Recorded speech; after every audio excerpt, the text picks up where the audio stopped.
kapu pania la pudania la kha kapu pania la iti na chan takha siat kan du khop mai hai e zona a om tlat maya chu wang chuan min soi fi sak them kha kha tiang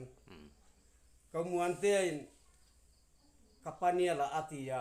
keima alam tiam si lowa kapunia la kapuvania la katia kapuvania la tim rim lutuga keisu lam tiam si lowa enge omzia katia anin ipu pania la khan ti moti che kapuvania lan hey atia avani ko lo ve atia keinom zia se fak si lowa kamuan te kapuvania la atiro ati boxi rigi ma po tel to hetia soiro ati tina tunteng po ala lam tiam lo katia an ko an kapunia la kapuvania la kantini an lam tiam lo a amain tim rim zela ani pusente kha eng ti moti kha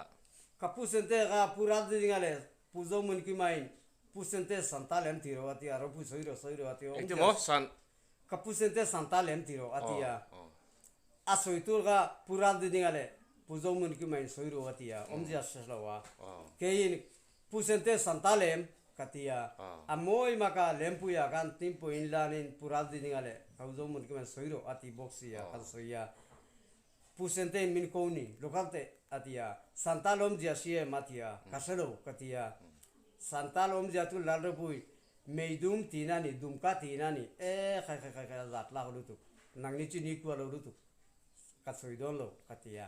afiam tuin an manian soirenga pusente na pusente maseng masoirewa amjia tu silni pusente meidum tinani ole kha kha shortcut ani